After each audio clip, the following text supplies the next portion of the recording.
Thank you. It's great to be out here back in Denver. I was here about 3 years ago. Did anyone see me when I was here last time? Oh, great. I have a lot of new information, and I'm even going to share information with you here tonight that I've learned over the last couple of months that is, I believe, for everyone interested in eating a raw food diet, it's very important to know. There's something going on today in the raw food world where people are thinking it's the best way to eat, which it is if you do it the right way. But what's happening is people that are eating a raw food diet aren't living any longer than people eating the average standard American diet. They're not lasting any longer without getting diseases than somebody on the average American diet.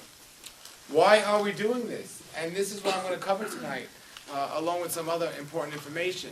But before I do that, I want to ask you all some questions to get to know a little bit about you, so in the time we have, I could share with what will help you the most. One thing I ask of you, and then I'm going to ask some questions to you. The first thing I ask is, no matter what you feel, no matter what's going on, smile. Smiling is a very important part of health. You know, I smile all the time, and you know, if you see somebody smiling all the time, they're either very happy or insane. And I'm a little of both. How many people here, by a show of hands, is actually eating a raw food diet? Put it on nice and proud. Let me say, all right, great. How many people here are actually vegans? Great, okay. How many people are lacto-vegetarians? Like a fake vegetarian. Great, that's great. No, I'm just kidding. That's wonderful. How many people, I want to raise your hands, raise your hands. All right, great, thank you. How many people here just came from McDonald's? I just did, and I probably visit more McDonald's than anyone else in the country. I travel, I'm on the road 11 months out of the year, and when you travel as much as I do, I travel mostly by car. McDonald's is a great place, but when you need to go to the bathroom, it's always available, and they don't kick you out. The reason why it's always available is because the people that are eating our food are constipated, so they're not using the bathroom. So it's a great thing, but what I see when I go inside McDonald's is quite puzzling to me. I see people online about to eat some of the worst food on the planet, and they're happy. Everyone's happy with their Happy Meals, everyone's happy, and that doesn't puzzle me too much. What really puzzles me is when I go to a health food store. I see people many times online about to eat some of the best food on the planet, and they're miserable. They're confused, they're running around, they don't know why they're there. And what I've noticed is that no matter how good your diet is, there are other aspects of health. Food alone is not going to contribute to all your health. Holistic is the answer. We want to be healthy emotionally, spiritually, physically, mentally. On all these areas, we want to be as healthy as we could possibly be. I've learned that there's a big difference between being healthy and not being as sick as we were, or feeling a little bit better than we were and being healthy. There's a tremendous difference. I myself, I've been eating a raw food diet for about 14 or 15 years now. I have to say, the first 13 years on this diet, I wasn't necessarily feeling the health I'm feeling now. I was doing a little bit better each day. I wasn't as sick as I used to be, and the average person will say that's what health is. But there's a big difference between not being as sick or feeling a little better each day and actual health. And it's only over the last couple of years that I actually started to experience health. All those years before that I was eating a raw food diet for 12 or 13 years, it was just not as bad as I used to be. And this is what the average person does. They say, I feel better. There's a big difference between I feel better and I'm healthy. So we need to understand that. Some of the things I want to let you know about myself, I'll get a little into my testimonial of how I got into eating this way. But I am from New York City, if you couldn't guess it. Is there anyone here from New York? Great, we have a translator in the room. What I did when I first started eating a raw food diet was ate it and saw what happened and gave my ideas when I started speaking and writing my books of my ideas, what I thought worked and why they worked. And I've interviewed a lot of people who eat a raw food diet for many years, some 10, 20, 30, even 40 years. And a lot of them give their ideas. But I've noticed, when I wrote my first book many years ago, I've noticed that some of the people I've interviewed are doing great still. They're doing excellent. But some of the people I interviewed are actually not doing too well. Some of them actually died.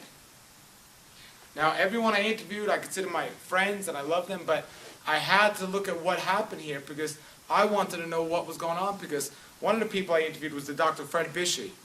And he told me, he's been eating raw foods for over 40 years. He's in his 70s. He's a nutritionist in New York City. He told me that anytime somebody switches to a raw food diet, for the first couple of years, they're going to feel amazing because they're leaving something that was bad out. It's what that happens down the line that we got to look at. And he said the reason why these people that feel amazing at first don't feel well the years later down the line, or they get sick later down the line, is because what they have to stay ahead of the changes that are happening to their body. For example, when I first started eating this way a long time ago, I was able to eat raw food recipes for breakfast, lunch, and dinner, and 3 or 4 times in between that. And I felt great because it was better than what I was doing. But as my body started cleaning out, I couldn't keep doing that. I had to clean up my diet even more. And I've gotten to a point now where I eat very little, I eat very clean, I follow food combining, and I don't eat late at night like I used to. I don't overconsume as much food as I used to. So what happens with the body is the body has an amazing power to adapt to its environment. So when you're really toxic, if you start eating some things that are really well, your body's going to start feeling great, you're going to feel wonderful and everything else. But as your body starts cleaning out, something that's not healthy for your body will actually, since your body becomes so sensitive, will actually bother you. So if I ate recipes now the way I did when I first started eating a raw food diet, the raw food recipes, the raw food pizzas, and the miscombined foods, if I ate them now the way I did then, I'd probably get a stomach ache. But back then I could eat them fine. I'm going to talk a lot tonight about disease. And disease is an amazing alarm that our Creator has given us to say we're doing something wrong, we have to change. But what happens to people is, if they ignore that sign of disease, they lose it. And even though they lose the sign of disease, they're not losing the harm that they're doing. Example is, if I take a tablespoon of arsenic, chances are I will die. But if I take an eyedropper and take one little drop on the tip of my tongue every day of arsenic, eventually I could build an immunity to one day where I could take a tablespoon and not feel sick. But I'm still creating a lot of harm in my body. I know a fellow who got bitten by poisonous snakes over 50 times. The average person that got bit by one of these snakes would die within minutes. This fellow could walk in a hospital weeks later and get an antidote, because his body has adapted to the poisons. So his body's not as sensitive anymore. Now, if he would clean out, he got bit by one snake, he'd probably be in a dangerous situation. But just because we don't feel it doesn't mean it's not happening to us. This is what the average person in the world is doing with their diet. They're eating a terrible diet, but since they've been eating a diet, they've ignored the beginning signs of disease, where they lost the sign of disease, or the alarm of disease, where they continue to toxify their body, but they don't feel the disease. There's no alarm to say they're doing something wrong, so they continue to create harm in their body without realizing it. Nobody wakes up one day with cancer. People are eating such a bad diet, people are living such a destructive lifestyle that one day they wake up and they have the disease. But they ignore it. They make excuses for it. It gets worse and worse and worse until they lose the sign of disease and they think they're better. But as long as they keep experiencing the same destructive habits, they're actually creating a problem that's worse in their bodies. Remember something when it comes to habit and addiction. There's a big difference between habit and addiction.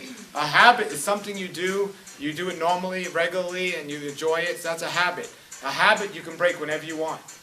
And addiction is something that you do on a normal basis, but when it comes time to break it, you can't break it. Instead, you start making excuses why you should keep doing it. And this is what a lot of people do in today's world. I'll give you an example. I have a twin sister. She smokes over 2 packs of cigarettes a day. She could smoke 2 packs of cigarettes a day, and she doesn't even have to cough even once. Me, if I took 1 puff of a cigarette, I'd be coughing up a storm. Because my body has become so much more sensitive than her toxic body that lost the signs of disease. So I'm going to talk about what creates that disease and what can cure that disease, and why the average person is sick, and why the average raw fooder is not on any better path than the average person that eats the standard American diet, and what we could do to overcome that. But before I do that, I want to get a little into my testimony of how I got to eat this way. When I was 20 years old, I was working on Wall Street in New York City. I had a good job. I had everything I thought I wanted and needed at the time. And I was what we would call in New York City as a gym rat. Now, if you're from New York, that means somebody that's always in the gym working out, morning, day, and night, always in the gym working out. If you're not from New York, you think we just have a lot of rats in the gym. Which some of them we do, but for the most part, I was in the gym all the time. I used to box sometimes, and sometimes I was in there lifting the weights, trying to get big like these people. I thought I knew about nutrition, and I thought I was healthy, but I wasn't. I was very fit, but I wasn't healthy. There's a big difference between being fit and being healthy. Now, you can be fit and be healthy, but many people that are fit are not healthy because they're doing all these crazy formulas and they're exercising a lot. And exercise will make us fit, but if we have a poor diet and poor lifestyle, we're not going to be healthy. I would say majority of the people in the world, the athletes, the professional athletes, are very fit, but they're by no means not healthy. Well, I was in this situation, and I was exercising and everything else. Now, when you're young, you can eat just about anything and feel amazing. But what you do when you're younger will catch up to you when you're older. What you eat right now will determine your health 5 years from now. And what you eat 5 years from now will determine your health 10 years from now. What you eat 10 years from now will determine even if you're going to be alive after that. Well, what I ate when I was younger as a teenager growing up, basically my diet was pizza, pizza, and pizza. I would have pizza for breakfast, lunch, and dinner. And I didn't even think it was bad. I thought it was a great food because I had my bread, I had my cheese, and the only produce I ate was the tomato sauce between the cheese and the bread. And this is what I thought was healthy because I could eat it and not feel sick. Well, when I was 20 years old, something terrible happened to me. I started getting really bad stomach pains, and I started to go to the bathroom more than usual, and it just wasn't a pleasant experience. The pains were so bad. And my mother always told me if I got sick to take an aspirin. And my father would always tell me to go to the doctor. So I took some aspirin and that didn't work. So I went to the doctor and she just gave me more aspirin. And that didn't work either. So I had to come up with another answer. Well, one night I was doing two things I love to do the most was watch TV late at night and eat. Because the average day I would get up at about 4 o'clock in the morning. I would go to, get on a train, go to the gym in Manhattan, get there about 5:30 in the morning. Sometimes I would box and sometimes I would work out with the weights. And then I would go to work. I worked a 9-to-5 job on Wall Street. If anyone works in the financial district, you understand 9 to 5 means going in like 7 and getting out after it's dark out. So I would get out. Many times I didn't go for lunch. They would just give me something to eat. If I didn't like it, they'd give me something else. And if I liked it, they'd give me more. After work, I'd get home in the wintertime. I wouldn't even see daylight. I would go to school after work. After the gym, I would go to school at nighttime, go to college at nighttime, and then come home late at night and eat and watch TV. It got to a point where I had these big black circles under my eyes. Now, I wasn't that bad when I boxed. It wasn't from getting punched in the eye. It was from living this destructive life. Well, one night I'm watching TV late at night. The pains were so bad that the doctors weren't in because they don't work after a certain hour anymore. So I went to the emergency room of the hospital. And the doctor was there, and I told them what was wrong, and they ran a whole bunch of tests. They couldn't find anything wrong, so they said, it appears you have food poisoning. That's what they told me. Well, I went back home, and 2 nights later, I'm doing the same thing, watching my TV late at night, eating, and doctors come. I got the pain really bad. I went to the emergency room. There was a different doctor there that night. They told me the same thing. They said, it appears you had food poisoning. 2 times in 3 days. Well, now, and remember, it was a Friday night. Now, this is getting serious because season finales are coming on. I was at home watching TV, and all of a sudden, I got these pains that were double worse than they were previously that week. So I had to rush to the bathroom. I couldn't stop going to the bathroom, and the only thing that was coming out was blood. Now I knew this was serious. So I couldn't stop going to the bathroom. So I thought of a temporary cure. I moved the TV where I could see it from the bottom. And that was a temporary cure. But finally, it was getting so bad that I went to the hospital. I went to the emergency room, and both doctors were there that night. And the doctors saw me, and I said, this is getting really serious because reruns are coming on soon. And the doctors said, they ran a whole bunch of tests. I said, I need to know what's going on here because now there's blood involved, and it's getting really serious. And they ran a whole bunch of tests, and they said, we definitely know what's wrong with you. You have food poisoning. 3 times in 1 week they told me I had food poisoning. And when they told me that, I thought one of 2 things. I thought either the doctors were incorrect in what they were telling me, or somebody was trying to kill me. And I couldn't come out with too many people that didn't want me around back then, so I figured the doctors were incorrect, and at the time I had drug insurance. A lot of people call it health insurance, but I call it drug insurance because it doesn't pay for health, it pays for drugs. So I had this drug insurance, and I went to this so-called specialist near my house. And she ran a whole bunch of tests on me, and she said, you have something called inflammatory bowel disease. I was so happy when she told me that. She said, what are you so happy about? I said, I don't have food poisoning. She said, do you know what inflammatory bowel disease is? I said, no. She said, inflammatory bowel disease is, it's also known as ulcerative colitis and Crohn's disease, and it's when my colon or your intestines is inflamed so bad in line with ulcers that not even water could have got through. And basically it's an autoimmune disease supposedly where my body was eating away itself. And I asked my doctor, is there any cure for this? She said, there's no known medical cure for inflammatory bowel disease. She had said I had to take drugs for the rest of my life. I asked if there were any side effects to this drugs. She said medication, but I'm saying drugs because it's the same thing. I asked her if there were any side effects. She said, possibly some minor side effects. Well, when I went to the pharmacist to pick this up, they gave me a piece of paper with the medication. And it said, major side effects to this medication. And I said to the pharmacist, I think you made a mistake. And he said, why? I said, because my doctor told me there are only minor side effects. And he looked at the paper, he looked at the medication, he said, no, that's correct. So I didn't know who to believe. So I took the medication, and I found out real quickly that the pharmacist was correct and the doctor wasn't. I was suffering from so many side effects. I went back to the doctor and I said, I can't live like this. I'm suffering from all these side effects. So she, oh really? And she gave me another prescription for medicine for the side effects of the medicine I was originally taking.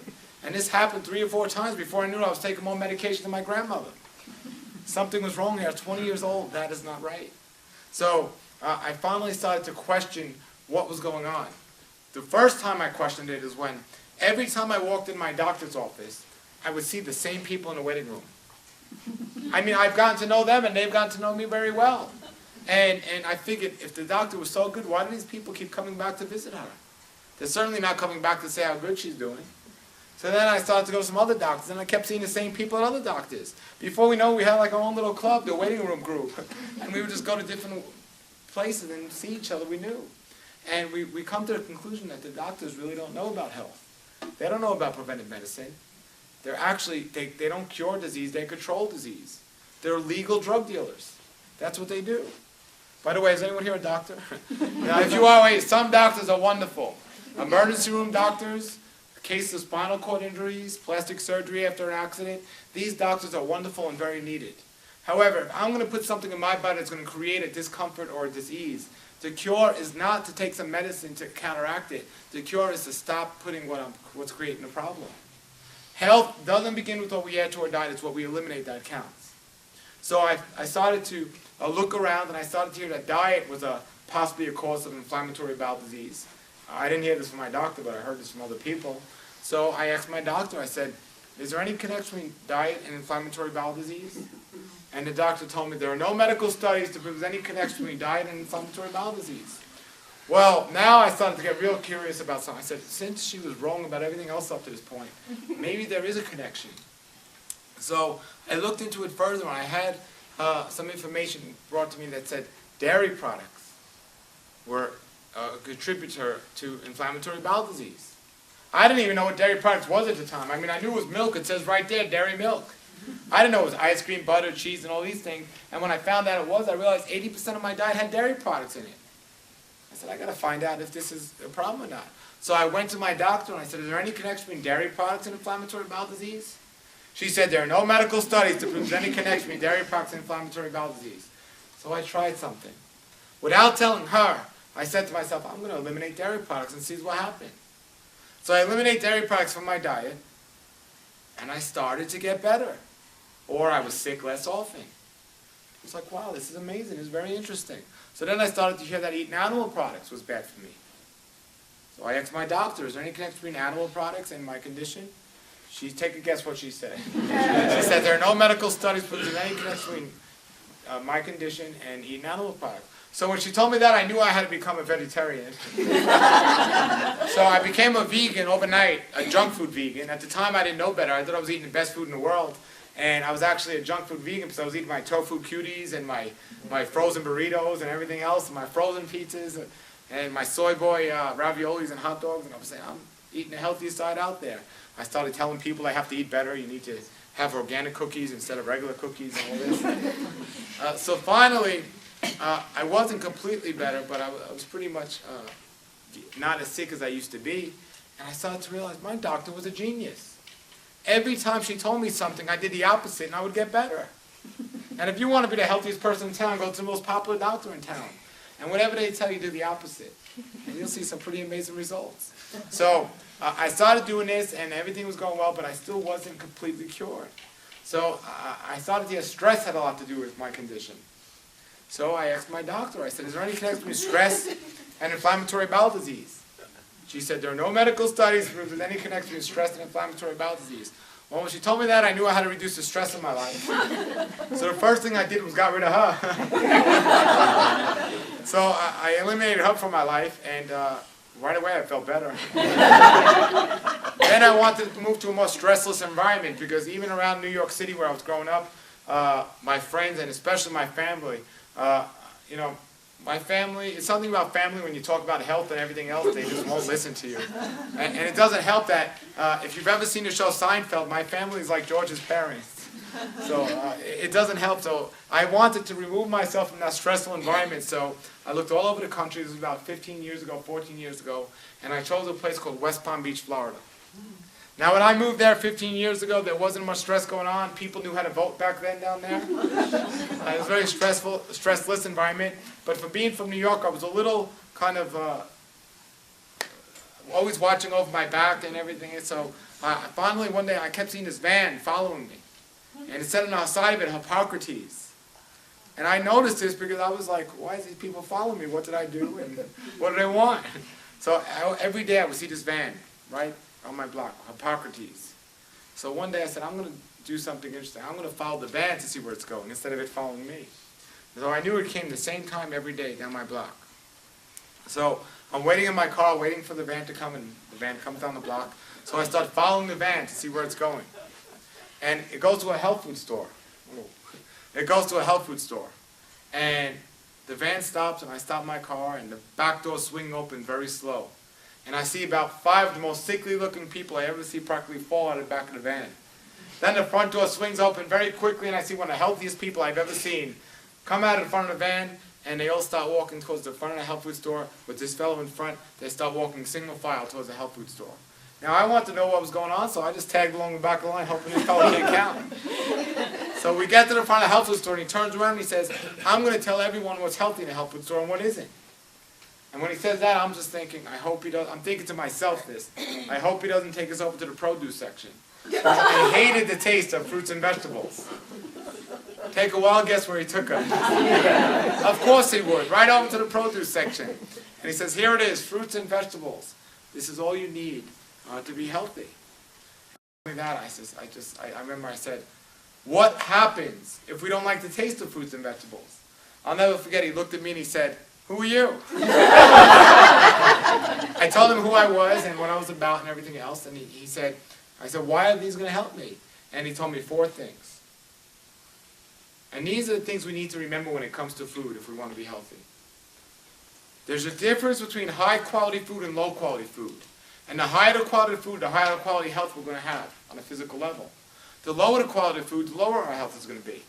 A high quality food is a food that has these 4 things in it. Raw, ripe, fresh, and organic. Raw, ripe, fresh, and organic. Now, I'm going to talk about nutrition and food for a little while, but what I find is people do not come to health lectures to learn about nutrition. We know what the best food is for us already. There's 3 major reasons people come to health lectures for. The first reason is if somebody has a disease, how do they get rid of it? The second reason is if somebody doesn't have a disease, how do they avoid it? And the third reason is, how do we stay looking young and looking beautiful and feeling healthy? These are the 3 main reasons, and if you notice, none of these 3 reasons mention nutrition. And people will do whatever they have to do to accomplish one of these 3 goals. They hope the answer is simple, inexpensive, and quick. But even if it's a long, expensive process, people will still do it to accomplish these 3 goals. None of those goals is, oh, I want to learn about nutrition and learn what's best for my body. Because if people know what's best for their body and it's not going to accomplish one of these three things, they couldn't care less about it.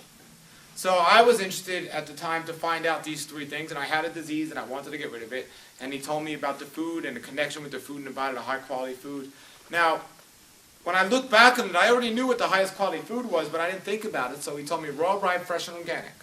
The first one is, as we know, is raw. Now, I don't put labels on people and say you have to be a raw foodist or a vegetarian. I tell people to eat a high quality diet. And as long as you're relatively healthy or you haven't been diagnosed with a medical disease, you can eat 80% raw foods, 75% raw foods, and still be just as healthy as if you were eating 100% of the foods. As long as the other percent that you're not eating is raw, and I don't mean run around with a calculator saying, oh, that's 79% and all that. Have a basic idea where a majority of the food you're eating is raw, ripe, fresh, and organic. And the other 20% left over, you want at least 2 of those 4 things in your food. Obviously, if it's cooked, that's one of those things that's not in there. So at a raw, ripe, and organic, or at a fresh, ripe, and organic, you want at least 1 other of those things. If you ever get a food that has less than 2 of those things in there, leave it alone. It is no good for your body. So raw, ripe, fresh, and organic. And this is, like I said, if somebody already has a disease, you want to go 100% until you get cured. Now, also, I'm not a medical doctor. I don't have a degree in medicine or anything else. So it's very important you understand that if anyone here has a medical disease, a medically diagnosed disease, all the information I'm giving you here today, that you first take it to your doctor and you explain to them what I'm telling you. And if they disagree, you know you're on the right path. Because most doctors, patients outlive their doctors today. That's how it is. I have a whole other lecture about doctors and the things they do, and maybe we'll get into that later. But the first thing is raw. There's 2 major things that we want to look for in our food. And when it's raw, there's the 2 things. Number 1 is the hydration of the food. When we cook up food, we dehydrate the food. There's a great book out called Your Body's Many Cries for Water. Dehydration, people are not drinking enough water, they're not getting enough liquids, and if you've ever soaked a cup of almonds, you see how much water it sucks up from the cup, and then the almond grows. But when we eat cooked food, we evaporate the water from the food, and our body, actually, it's like swallowing a dry sponge, and it just dehydrates us. The more we eat cooked, the more liquids we need. Not with the meal, but between meals. We need a tremendous amount of liquids. We don't want to drink with the meals because digestion starts in the mouth with the saliva. And when we drink with the meals, we break up the saliva and make the digestion harder for our bodies. But the more important reason why we want raw food is the enzymes. A lot of people have heard of enzymes, and I recommend everyone take enzymes with everything they eat, even if you're eating raw. A lot of people have heard of enzymes and what they do or what they don't do. Enzymes are the energy and the life of the food. And what enzymes do is they help our bodies conserve the energy of using when it has to digest these food that doesn't have the enzymes in the cooked food. For example, if you have a door and there's a lock on the door, there's only 2 ways to get through there. If you want something really bad on the other side, one way would be to simply take a key and open up the lock and go inside, using very little energy to make that happen. Well, if you don't have that key and you really want what's on the other side, what you have to do is kick and break down that door and use a lot of energy to do that. Now, when you do that, how disappointed would you be if what you wanted wasn't there? You've used a lot of energy to get very little, or to get nothing. That's what enzymes are in the food. Enzymes are the key. They help our body simply get into food using very little energy to get what it needs. Now, if you eat foods that are cooked that don't have the enzymes, your body's going to have to work very hard to get into food and break down the food. And when it gets in there, what it needs is not going to be there because it's the low-quality food in the first place. How many people here, by a show of hands, like to work very hard to get very little? Well, neither does the body.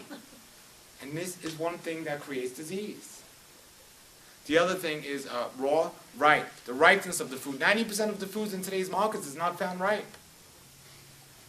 When we take a food before it's ripe, we're taking a high quality food and making a low quality food. When we put it in our bodies have to work harder to get the nutrients it needs from there, but it's simply not there. To my knowledge, there's only one food, which is a banana, and I'm not even sure about that can ripen the same way on a tree as it would off a tree.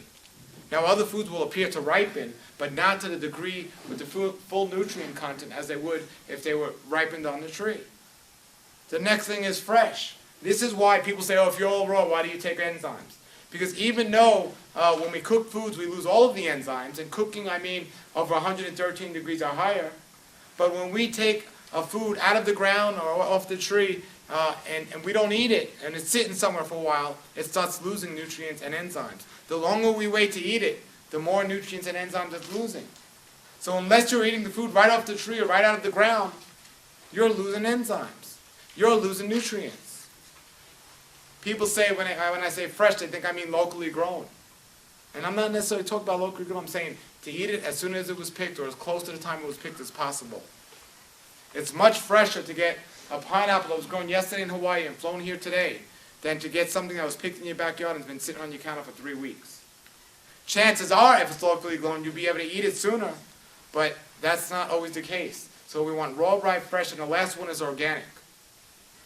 I used to think organic meant we could just wipe the outside off and it'll be fine, no bug spray, but it comes down to the soil. Not only is the soil saturated with all these chemicals when we eat food that's not organic, but it's demineralized. One of the biggest causes of illness today is demineralization, and it comes from the foods that are grown in soil that's demineralized. The food doesn't have the minerals that we need, and our bodies aren't getting what it needs. When it comes to food, it's very simple. We just need to remember raw, ripe, fresh, and organic.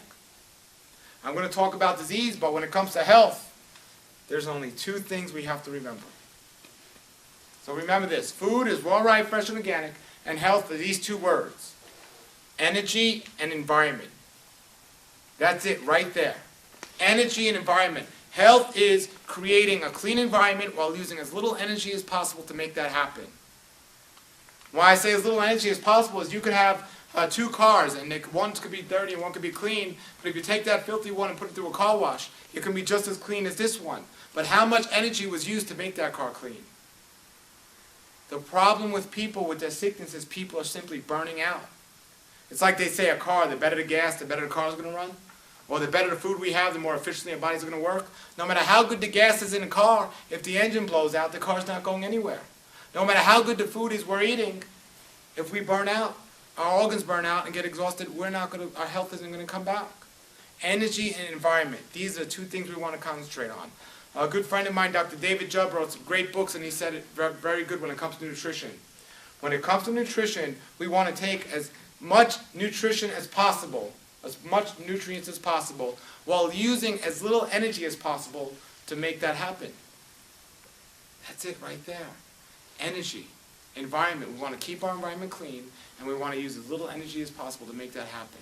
Now, the body doesn't really know the difference between a high-quality food or a low-quality food. All the body does is it takes what it needs and it gets rid of the rest. So if you have something like a low-quality food, like let's say a hamburger, there might be some nutrients in there the body can use, or any kind of meat, a steak or any kind of meat. There might be some nutrients in it the body can use, but there's so much waste left over that the body has to deal with, using a lot of energy to deal with that waste. And since we're eating a low-quality food, we're not getting everything we need for our body, so the body's going to crave more food. And if we've eaten a low-quality source in the first place, we'll probably look to another low-quality source. So what happens is people continue to get low-quality sources in, getting small amounts of nutrition, but leaving left over a tremendous amount of waste. Now, if you eat a high-quality food, an apple, an orange, a cucumber or something, there's a lot of nutrients in there the body can use and very little waste left over to deal with. Very little energy used to get rid of that waste. And that's the difference right there. Taking in as much nutrients while using as little energy as possible to make that happen. Now think about that and answer this question. What way is the best way to eat where we can take in as much nutrients as possible while using as little energy as possible to process it? Juicing, exactly. Juicing, we get the most energy, we get the most nutrition while using as little energy as possible. What do you think the next best way would be? The next best way would be blending our foods. The problem with nutrition today, or with the way we eat today, or to say, is people do not chew their foods enough. People simply do not chew their foods enough, and they're not breaking it down in their mouth with their saliva, mixing it up, and then their bodies supposedly will do the work, but it's not happening because their bodies are not able to fully process completely unchewed up food. There's a saying that says, drink your meals and chew your drinks. We want to make sure we're mixing up our foods with the saliva as much as possible. Now, the difference between blending and juicing, blending is great to conserve energy for fast and for rest. I recommend everyone go on a juice diet at least once a week. Juicing is great for fasting and resting, and you get nutrients. But the thing is, with blending, we get the fiber that we don't get with the juice. And the fiber is important because it has many phytonutrients and phytochemicals. And I believe over the next couple of years, you're going to hear more about the phytonutrients in foods, the disease-fighting phytonutrients in foods than we've heard ever before of anything about nutrition. This is the next big thing in nutrition. And the fiber has the phytonutrients connected to it, which we need. Ann Wigmore, a great health writer and teacher, 80% of her diet was blended foods. A lot of the people I've read their books from years ago, St. Louis Estes, Arnold Ehret, they were high advocates of blended foods. Some people call them smoothies. Some people call them energy soup. I call them blended salads. However, but this is what we want to do to conserve energy and get a lot of nutrition in. The next best way would be mono meals, to eat one food in each meal. If I eat an apple and I'm hungry, I have another apple. I don't miscombine and eat something else. The next best way would be to eat a properly combined meal. Food combining is very important, and when we properly combine our food, it lets the body do less work. The next best way would be just to eat raw foods in any meal, in any way. And then we get all the way to the worst, which is microwave food and fried foods.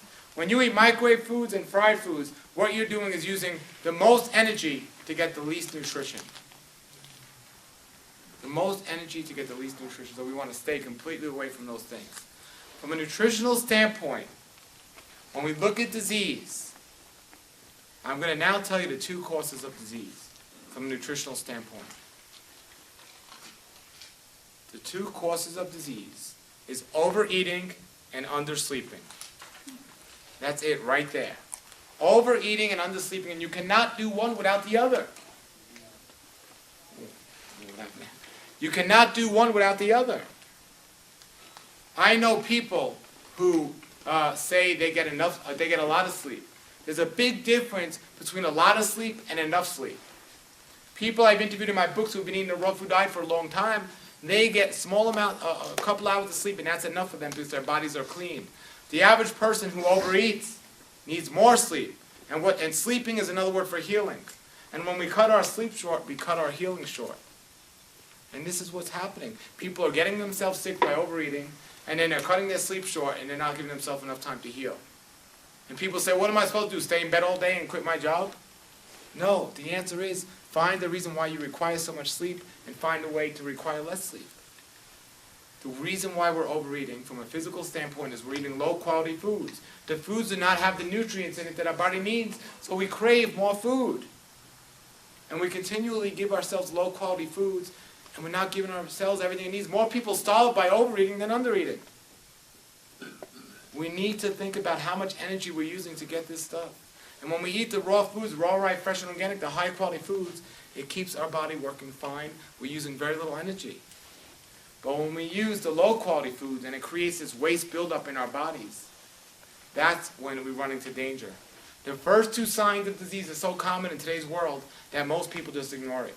Because they accept it as normal. And then it gets worse and worse and worse. There's only one disease with many stages. The first two signs of disease, laziness and constipation. That's it right there. In fact, I know people that are so lazy they're happy they're constipated, so they don't got to get up and go to the bathroom. That's how backwards this world is. What is going to create this laziness and constipation? By over-consuming these foods, this tremendous buildup of waste in the body. And this is where disease comes, because the quality of the food actually determines the quality of our blood. And the quality of our blood is going to determine the quality of our health on every single level. There's dirty blood and there's clean blood. How do we know what dirty blood and clean blood is? It's very simple. Dirty blood is blood that is not well oxidated. Blood that is lacking in oxygen. Dr. Otto Warburg, a Nobel Peace Prize winner, stated years ago, cancer can only thrive in a non-oxidated environment. Guess what? All diseases can only thrive in a non-oxidated environment. Everything from candida to cancer and everything in between is only going to be able to thrive if our blood is dirty. There's a lot of talk out now about the pH balance, about alkaline acid. The bottom line is we have to keep ourselves well oxidated. And what happens is when we get built up with all this waste, and all this mucus and all the slime that it creates, the proteins are going to putrefy, the sugars are going to ferment, and it creates a mucus and a slime, and then it creates a terrible toxic gas.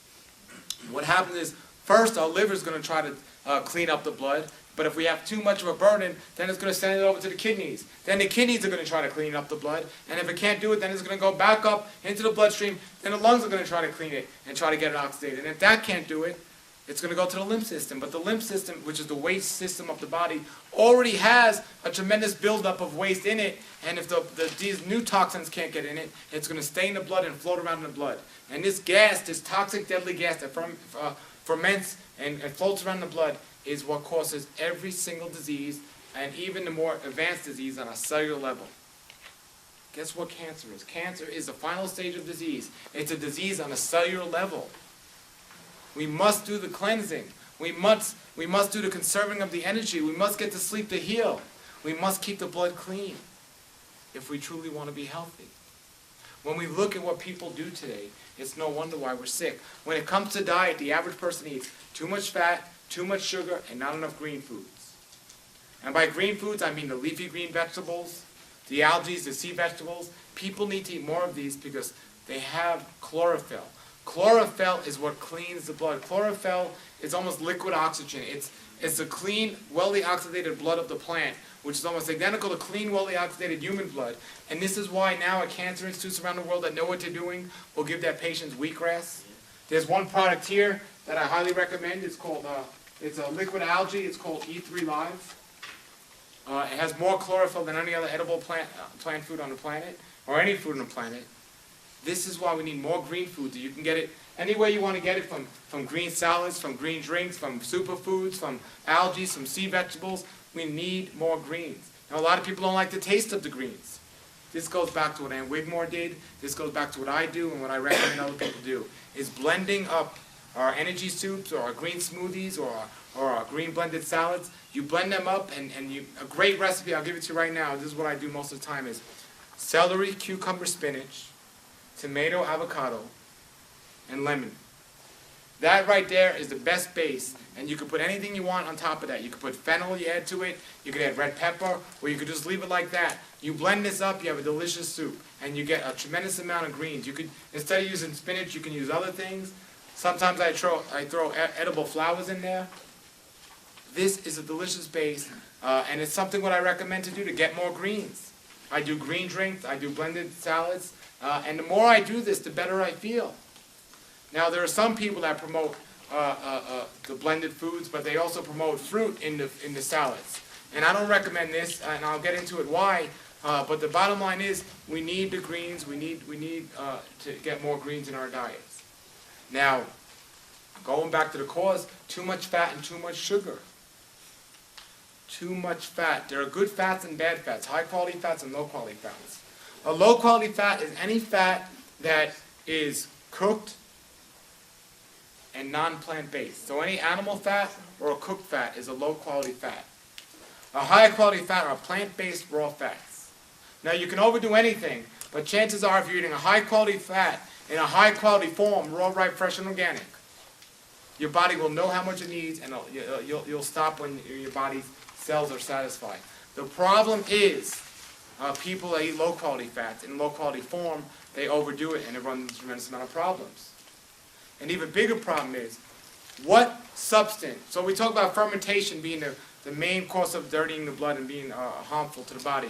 What substance ferments quicker than any other substance? Sugar, exactly. Exactly. The other day I was at a place, a raw food restaurant, and I was eating, and I said to somebody, I said to the waiter, I said, I'm not eating any sugar. And he says, neither am I. And then as he was saying that, he was eating an orange. People in the raw food movement or vegetarians think, well, by sugar we mean table sugar and processed sugar. All sugar ferments, especially if we overdo it. especially if we do it and our bodies are already toxic and filled with waste. All sugar ferments. The biggest problem I've seen in the raw food movement today is people overdoing the fruits, and they're running into problems. The people I've interviewed in my books, the people that Dr. Fred Bishop met 40 years ago who were doing raw foods that later on died because they were doing too much sugar, the people that are advocating high sugar diets that get diseases just at the same ages as the average person eating McDonald's. Too much fruit, too much sugar. We need to eat less fruit. Now the first couple of years, remember what I said, on a raw food diet, we can eat anything. We can overeat our food, anything, and we'll feel better. But it's what's going to happen later on down the line. We must continue to change along with our body. We have to realize this, that first of all, fruit is so hybridized today. An apple is 50 to 100 times more sweeter than it was 100 years ago. Most fruits in nature are mostly pit and seed, and there's very little flesh. There are low sugar fruits and high sugar fruits, but we must be careful with this. There's a great book called The pH Miracle by Robert Young. Another book called Rainbow Cuisine by Gabriel Cousens. Both of these books talk about the problems that happen when we consume too much sugar and how we can help clean it up. I myself am working on a new book because I have several things I do before I speak about anything. First thing is, I used to just give my ideas, but I don't do it anymore. I make sure science could back up everything I'm saying now. And you could check everything I'm saying here tonight. You could look it up, and science will back it up. I'm not saying studies, I'm saying science, because studies are just some doctor that wants to get a certain result, and they'll get a whole bunch of people that they know they'll get the outcome from. But science, with the way the human body works, and everything I'm saying here, you can look it up, and it'll confirm everything I'm saying. So the first thing I look at is science. The next thing I look at is experimentation for myself. I don't talk about anything or do anything without me trying, or tell people to do anything without me first trying it myself, and to make sure it works, and if it doesn't work, to warn people why it doesn't work. These are the things we need to do if we want to stay healthy, and we need to understand that it's not just me. Ann Wigmore, Victoria Skavinskis, Gabriel Cousens, William Esser, Fred Bishop, all these great health advocates who have been dealing with thousands of clients over the years, all recommend a diet high in greens, low in sugars, and low in fats. Now, it's essential that we get certain essential fatty acids. It's essential that we get sugar, but we can get sugar, all vegetables, and even low sugar fruits, such as tomatoes, red peppers, and cucumbers. These are fruits. They all have small amounts of sugar. But when we eat the processed high sugars, like the pineapples, the papayas, and these things, eventually we run into problems. And I started running into problems myself, and I said, something has to give. I don't know what's going on. I'm doing everything right. Until I finally gave up the sugars, and I started to feel better. And each day I feel better and better. It hasn't been long now since I've been doing this, but I realized I could say I've seen bigger results over the last couple of months by doing more blended greens, by doing less sugar in the first 10 years I was raw, than in the first 10 years I was raw. It's not just me. It's everyone that's trying this, that's seeing this. There's great guidelines to how to make this happen, but some people say, well, where are we going to get our calories from? Concern yourself with the high-quality foods. And as long as you're getting the nutrients to your body, you know, if you're more active, you might need some more of these high-quality foods. And when you're getting in a blended form, you'll be able to get more in while using as little energy as possible. But it's not the calories. I mean, studies are coming out now to show that calorie-restricted diets are much more healthy than high-calorie diets. And the studies are coming out, and people are confirming it by actually doing it. They're living longer because they're not using as much energy. And they're looking younger. And the three things: they're getting better from their diseases, they're avoiding diseases, and they're looking much younger. The three things, the three goals most people have when it comes to health. Now, I don't expect everyone to be able to do this, because I'll tell you, I've done a lot of fasting over my life, a lot of juice fasting. I haven't done a lot of water fasting. I've done 2 10-day water fasts. And as I've reflected back, those 20 days are the only days in my life where I ever went without sugar. Those 20 days. It's the only days in my life I went without sugar. Remember, there's a difference between a habit and an addiction. Science will not back up what I'm saying now, but this is how I tell people if they're addicted to sugar or not. I say, try to go 1 day without it. And if you don't miss it, then you're pretty much not addicted to it. But if you miss it, and you can't stand not having it, then there's a chance you're addicted to it. Now, dark field microscopes would be a great way to tell if we have these yeast, these fungus, and the molds that are growing in our body, which the sugar feeds. But when we start cleaning up our bodies, yes, we're going to crave it because the molds and funguses are starving for this sugar. That's what they feed and multiply and grow on. But when we stop that, yes, we're going to have these cravings, but we have to work through that. And then we'll find ourselves starting to heal and getting in a better place. And this is what I see happening with people today. So I recommend, in my new book, I'm going to have recipes, low sugar recipes, and just like the pH Miracle and Gabriel Cudden says, in different stages, you don't have to stay away from sugars for the rest of your life, but stay away from the high sugars, and for a certain amount of time until you clean out, maybe 2-3 months, stay away from all fruits, except the low fruits, the vegetable fruits, as the tomato, the red pepper, the cucumbers, or the stevia is a fruit that doesn't really affect the body, the blood sugar levels. The vegetables, the beets and the carrots, we want to stay away from. Even though they're low in glycemic, they're still high in sugar, and they will feed bacteria and funguses and molds. But after a certain stage of doing that, then we can go back to the low sugar foods, the berries, the cherries, the white grapefruit, the non-sweet grapefruit. These are low sugar foods, but we must be careful. I'm not saying I'm never going to eat a high sugar fruit again, but I'm going to definitely be careful and limit my intake of those. And when I do eat those, I'm going to try to balance it out more with celery and some other greens to balance it out. And this is what I see people doing, and I see people getting better from doing this. Please don't take my word for anything I'm saying. Try it for yourself, and you'll see these things happening. Now, I learned all this information. I wanted to get this information out. So what I did was I wrote some books. And in my books, what I did was I interviewed people who were eating a raw food diet for a very long time. And these people, their interviews are so important because I had to go back to the interviews and read them to figure out what the problem was and look what the people are doing now to see if they're healthy or they're not healthy. And then I came with this book, Healing Inflammatory Bowel Disease, which is actually, the title should be Healing All Disease. It talks about doctors, it talks about overeating, and it talks about the problems people are having today. In the inflammatory stage, any disease that ends in itis means there's some inflammatory somewhere in the body. Colitis, arthritis, pancreatitis, it means there's inflammation somewhere in the body. That is a serious stage of disease because we've ignored the earlier signs of disease. People overeat so much today. Morris Kruk, one of the people I've interviewed, said, more people die in the kitchen than in any other room of the house. More people die in the kitchen than in any other room of the house.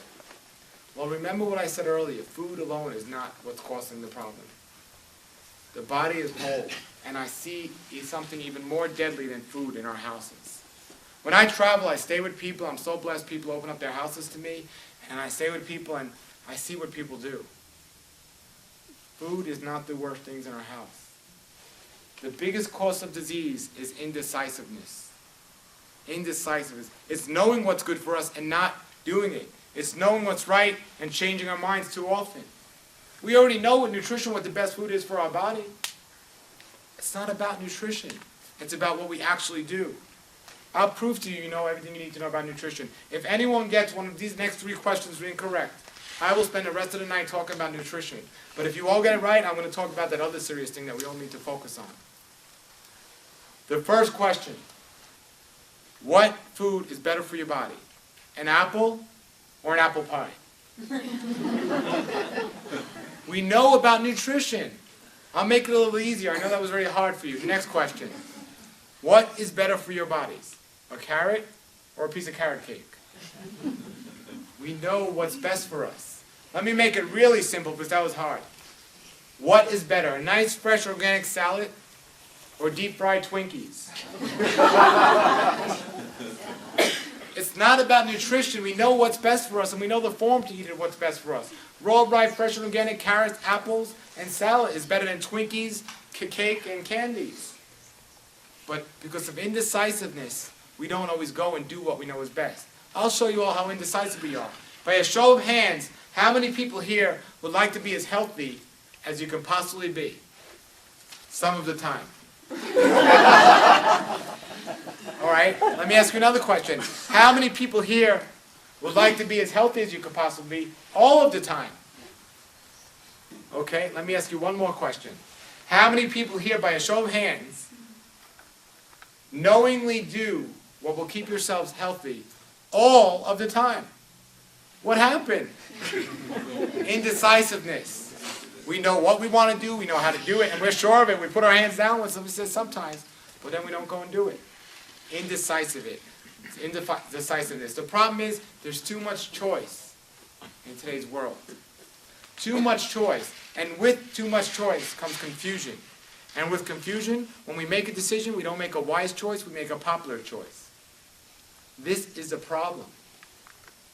There's a great book called The Paradox of Choice. And it talks about this. I mean, I don't eat cereal anymore. When I was a kid, I used to walk down the cereal aisle, maybe 5, 10 cereals. The other day I was in a supermarket, I must have counted 60 different cereals. Too much choice. Too many diets. Too many ways of eating. And what we do then is, instead of making a wise decision, we make a popular decision. What creates all this choice? What creates all this thing? And what is the most deadly thing which we need to eliminate from our lives? You might feel better if you start eating better, but there's one thing you can all do immediately if you want to actually be healthy. How many people are up for this challenge? Some of you know what it is. If you truly want to be healthy, you must eliminate from your life television programming. Television programming. Remember, there's a difference between a habit and an addiction. If you can eliminate it, then you're not addicted. Most people are so addicted to this box that gives us so much choice that's unhealthy in the first place, that makes us live in fear. And it's the most dangerous thing. What people do, some people say to me, oh, I would love to come to your talk, but I don't have time. And then I go to the house and they're watching the Weather Channel for 2 hours a night. And it's not even where they live. This world is backwards. TV programming, there's a reason why they call it programming. Do a search on the internet about TV and the toxic effects of it, and you will see more websites come up than possibly any other subject you can think of. As a matter of fact, in April, TV Turn-Off Week is coming on. There's so much. I challenge you all for 1 month to take your TV and put it in your closets. And I don't mean with the door open and the TV plugged in. Shut the door, unplug the TV, and don't watch TV for 1 month. And watch how your life will change. Watch how all of a sudden you're not having too much choice. You're making wise decisions instead of popular decisions. Because what is right is not always popular, and what's popular is not always right. Now, if you can't get rid of TV, or you think you can, at least get rid of the worst thing on TV. The news. The news. More people die watching the news than any other time of the day. Now, if you're watching the news in the kitchen, you are in big trouble. This information makes us live in fear. It's deadly information. It confuses us. And this is what people do. It's no wonder why people are sick today. Look what the average person does every day. The average person gets up at a time they don't want to be getting up to go somewhere. They don't want to be going because they think they don't have a choice. And as they're going to go there, when they wake up, they turn on the TV to get the news stories of all the terrible things that happened the night before while they were sleeping.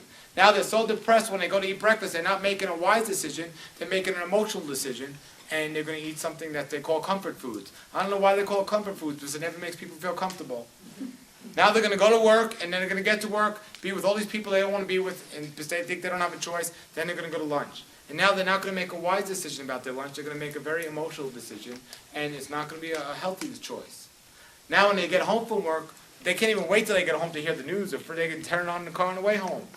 Now they get home, they're so emotionally upset, not only are they going to make a bad decision for themselves, but for the whole family when it comes to what they eat. Now after that, the whole family's going to be tired. What they're going to do is just sit on the couch. They're so lazy, they can't even turn on the TV anymore without a remote control. They could be arm's length away from the TV, but they need a remote control to turn it on.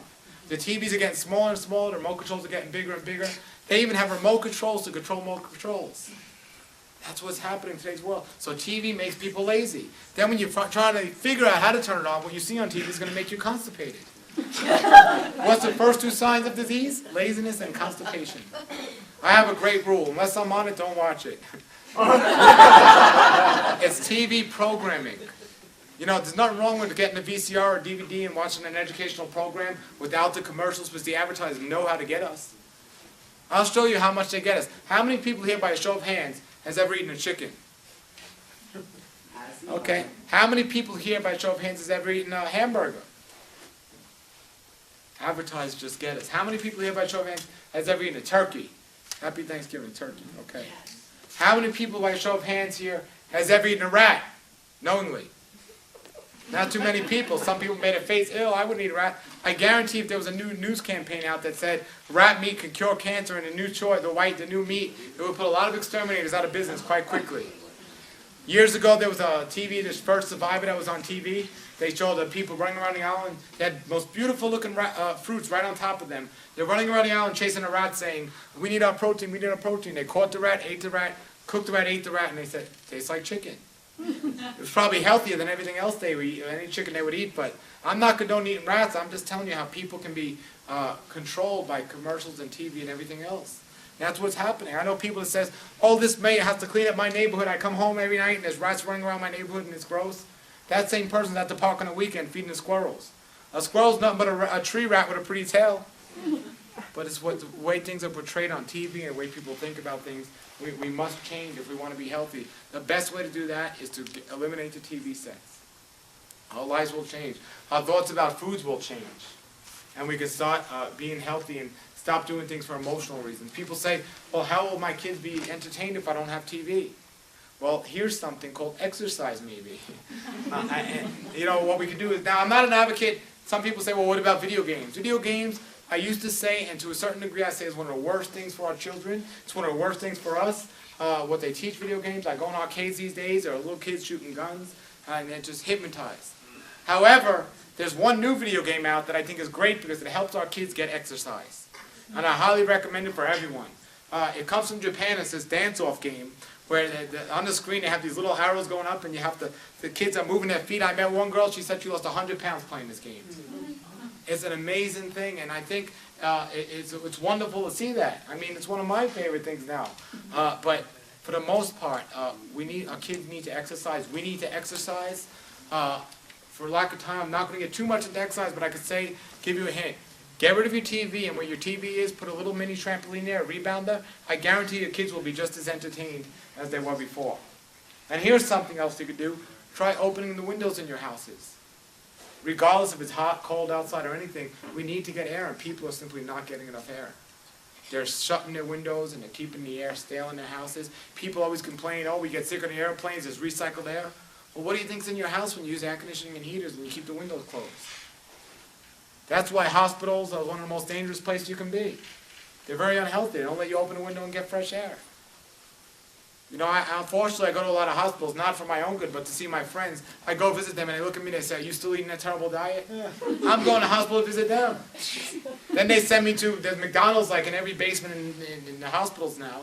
They send me to go get them something to eat. Well, it's actually not in the basement, it's on the first floor. But if you eat that food, it'll put you in another room in the basement. And then you go to the cafeterias in the hospitals, and they ain't even better. They have there's nothing that's raw, right, fresh, and organic. The doctors are overweight. The average age of a doctor today is 55 years old. The doctors are overweight. They're not eating anything raw. And then they have what I say was the worst form to eat your foods, microwave. A hospital cafeteria is fried and microwave foods, basically.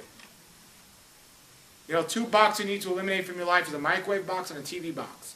If you have both of those too much in your life, it'll put you in a 3rd box called a coffee. We need to do our best to wake up and look at what's happening. People are running around so fast, even those people, like I said at the beginning, in a health food store, running around trying to get their foods and everything else. We must slow down. Another great book called In Praise of Slowness. In Praise of Slowness. And I'm sorry if I'm talking too slow tonight. Just really excited about getting this information out. But In Praise of Slowness talks about how the world just moves too fast. We have all these modern conveniences that are supposed to make our lives easier. They're actually making us more stressful. Stress has a tremendous part to do with our diseases, with our sicknesses. Disease is another word for discomfort. And we can't be stressed and comfortable at the same time. We need to slow down. Cell phones, emails. I don't see people any less stressed out than they were years ago. They're even more stressed out. We need to slow down. We need to think about what's going on. We need to take time for ourselves. I used to think the greatest green was money, but I know it's not now. It's chlorophyll. Another thing I want to talk about when it comes to disease from a physical standpoint. Disease is one of 2 things. Disease is a detoxification or a deficiency. It's that simple. Disease is a detoxification or a deficiency. The problem is the symptoms are the same. How do we know which one it really is if the symptoms are the same? There's many signs. Some people might know how to read the signs and tell, but there's one real way to tell. The blood is a messenger of the body. And the blood can tell us, by a simple blood test, can tell us if we have a deficiency in anything. And if we have a deficiency in something, that means A, we're either not getting it from our diet, or B, we are getting it, but we're not able to absorb it. We must deal with the problem. If it's a deficiency, we must need to get it. Now, our Creator didn't make any mistakes when He gave us the fruits and vegetables as our food, and every nutrient we need for our bodies to be healthy and thrive can be found in fruits and vegetables. But the problem is we might not always be able to get those fruits and vegetables in the quality that is good for us. That is where there's a place for supplements. Now, there's a big difference between supplementation and stimulation. This is another problem in the raw food community today. There's a big difference between supplementation and stimulation. Now, I'm a big advocate of supplements if we need them. I think everyone should take enzyme supplementation. Probiotics are very helpful in today's world. A green powder, if we can't get the green juices, are excellent. And then it has to be individualized. If a person, for some reason, is not getting a certain nutrient or can't seem to get a certain nutrient, a supplement can tremendously help them. It could even bring them back if they're too deficient in something. I think our supplements, they're high-quality supplements and low-quality supplements, and they should be high quality. But there's a lot of things being promoted in the raw food world today that are stimulants, that give people a false burst of energy and make them feel better, but they're not actually good for them. And if you look at my website and you look at my table, I don't sell these things just to make my green in my pocket bigger. I sell things that are going to help people. And if you don't want to go to my website, buy them, go to the health food store and buy them. You decide what is, but remember, it comes down to this, of how you know what's good and what's bad. What did I say about an addiction or a habit? A habit you can easily stop. An addiction, you make excuses to keep doing it. Most of the supplements or the stimulants that are being sold today by a lot of raw food companies and things like that, number one, they're tremendously high in sugar. A lot of the things that are out there. And number two, a lot of them will give a false burst of energy. Well, you know, if coffee wasn't popular and known to be bad today, I could tell people I got this new supplement called coffee. And I could sell that and I could promote it, and I'm sure people will feel great from the boast they get from it. You know, but, you know, just because you get a burst of energy does not necessarily mean it's good for you. Same thing goes with the sugar. Just because you get a burst of energy does not mean it's good for you. I'm a biker. I like to bike, and I used to do a lot of sugar. Then I used to be tired. I used to have to do more sugar. If you have to keep taking something to keep your energy up, well, then you got to question it. But then I started slowly getting off the sugars, and I can go pretty long time. Things are balanced out. It's pretty good. So we want to make sure we know what we're doing, and we want to do it for our own good, and we want to help other people with it. It's my prayer tonight that it will not stop with you, the information, that you will apply it to yourselves and you will take it along to somebody else, and somebody else will do it. Now, what I'd like you to do, if you can help me, I have several websites. One of my websites is paulnison.com, paulnison.com. On that website, I have a whole bunch of free articles. I have newsletters that every month I update them. I have resources from all over the world, raw food resources, health food stores that sell raw foods in them. All over the world, I have these places. And you can find all that on my website. But I'd like to sign you all up for my newsletter. If you can give me your email address. I don't share your emails with anyone. I only send emails once a month. Other times I send an email is if a raw food speaker is coming to your town, I will send you an email to let you know, just in case you didn't know. So if we could just, I don't have a pen here, somebody can borrow a pen. There's a pen on the... Oh, there's a pen on there. So if we could just sign your emails, and please don't write like a doctor because I still can't read their handwriting. The other thing I want to mention is I have another website, which is my web store, which is rawlife.com. If you don't have the internet, I have an email address, a toll-free phone number. It's very simple to remember, 866-rawpaul.com. But my website, rawlife.com, is a web store that I only put on there. I already have the lowest prices on the internet, and I only put on there things that are going to help you, not things that are going to, benefit me. The things that are going to help you. And once again, if you go into a health food store or another site, that's fine. But please check my site to see if it's on there. If not, question me or question the person that's selling what they're selling about that. And I have now also a coupon up to 10% off on everything on my site as well. You know, you don't have to spend money to eat this way. It's very simple to eat this way. To me, it's not a business, it's a ministry. I'm one of the people out there that promote this because I was sick and I got cured by eating a raw food diet. I was sick and I got better by eliminating the things I'm telling you to eliminate. And science will back it all up. Now, the websites that I have here, you know, yes, I sell high-powered blenders that make our life easier, but you can make it a blended salad in a small blender. You might have to chop up the things a little bit more, but you can still do it. But, you know, I have a high-powered blender, and it just, you know, it's more efficient for me, and that's why I do it. I have a Vitamix, I sell the K-Tech and all these things, but you can go get a $30 Hamilton Beach blender or something else, and you can do just as good a job. So, so I'm going to pass these out here, and that also has my information on it, my website and all that information. Now, there's a lot of other information I have to share with you here today, but because of time-wise, I want to leave a good amount of time for questions and answers. I just want to mention here my newest book. I'm working on my next book already, but my newest book that came out is called Health According to the Scriptures. Now, remember earlier I said health is mental, emotional, physical, and spiritual. Now, unfortunately, I'm sold out of this book tonight. I sold out of it the other night. And if anyone wants to order it tonight and pay for it, I will ship you one with free shipping. But I can tell you, this is the most complete work I've done to date. And in this book, before when I said I have several things before I talk about them, one of them is science will back it up. Another thing is I experimented myself. The other thing is that's the scriptures, and by scriptures I mean the Bible, which I found to be the best book on health ever written by far. It's the best health book ever written. What I found is science, thousands of years later, is now catching up to the scriptures. The scriptures say what the best food is for our body, fruits and vegetables. The scriptures say that we need to get our rest. The scriptures say that we shouldn't overeat. Clearly says all of this. The name of my book is not called, it's called Health According to the Scriptures.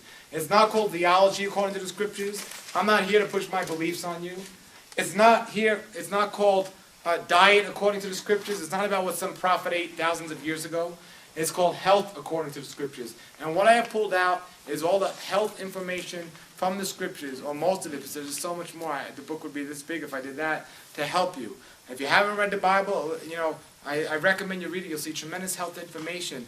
But read this book and you'll get, you know, even you look at Daniel, one of the healthiest people in Scriptures in the world ever. What did he eat? He ate vegetables and drank water.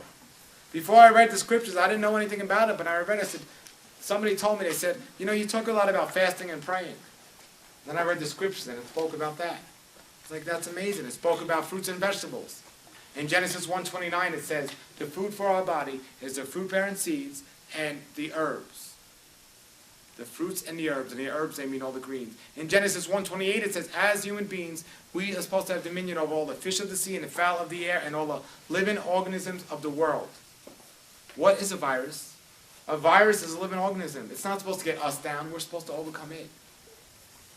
But because we're not living in tune with Scripture, we're running into all these problems. Remember earlier what I said. If we don't know something that's bad we're doing, we're not responsible. But once we learn it, then we're responsible.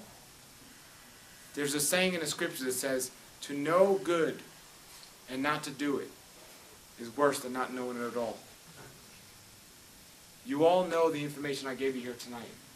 How many of you are going to go home and watch TV and eat fruit while you're watching TV? How many of you are going to wake up with alarm clocks and cut your sleep short? To know good and not to do it is worse than not knowing it at all. You have the opportunity to make that happen. If you have a sickness, you are responsible for it. If you have health, you are responsible for it. We need to stop pointing the fingers at other people and take responsibility for our own health. Guess what? There is a cure, and you are responsible for using that cure. I would like to ask you all to please stand.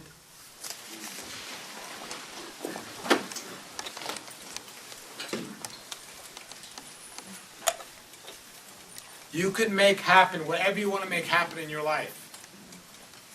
I think in this world today, two things that we don't have enough of are prayers and hugs. This world is so backwards. This is all we need more of to make things happen. Through praying and fasting, we can change our health physically, emotionally, mentally, and physically. Fasting is slowing down. Praying is asking for healing. I say in all my lectures, There's no medicine better than prayer and no doctor better than our Creator. And that's the bottom line. If you get sick, if your car breaks down, you don't take it to your dentist. Your dentist doesn't know how to fix cars. You go to the manual in the garage, in the car, and it tells you how to fix it. If that doesn't work, you go to the car dealership. Well, then why, when we get sick, do we go to a doctor? A doctor didn't create us, and he doesn't know what's going to heal us. When we get sick, we need to go to our Creator, and His manual is the Holy Scriptures, which give us all the health information we need to be healthy. And hugging, this crazy world we live in, I could stand on any street corner in America with a gun and say, freeze, don't move, and people will stand still. But if I try to hug a stranger, people are running away from me. That's how backwards this world is. By the way, if you're ever in New York City and you want to sit in the subway, and it's really crowded, you don't ask anyone to get up because they're not going to. Here's what you do. You just start hugging strangers. Sometimes you get a whole subway car. Sometimes you get a special seat in the back of a police car. And that's how backwards this world is. What it comes down to is efficiency and consistency. We must be efficient and consistent at what we do. And the way to do that is to go at our own pace. If we go too slow, we're not going to see the results. And if we go too fast, we're not going to enjoy the changes. We must go at our own pace. Do not go beyond your understanding of health, and you will be fine. It comes down to one word, and we can only accomplish this one thing when we go at our own pace. We can only be efficient and consistent when we go at our own pace. And that one word is enthusiasm. We have to have enthusiasm in what we're doing, and to have enthusiasm, we need understanding. If you're doing this diet or you're attempting to change your life on health-wise because somebody told you it and you don't understand what you're doing, you're not going to be able to be efficient and consistent at it. You need to have understanding, and you need to go at your own pace. We need enthusiasm. That'll help us. So right now, whatever it is you want to accomplish, with a big smile on your face, say, I can do it. I can do it. Look at the person next to you and say, you can do it. You can do it. Look at the person on the other side of you and say, you will do it. You will do it. Now that person, look back at that person and say, don't tell me what to do. You have the opportunity to make happen whatever you want to make happen. It's up to you. I feel very comfortable saying this next thing since we're not in New York. You may take your seats.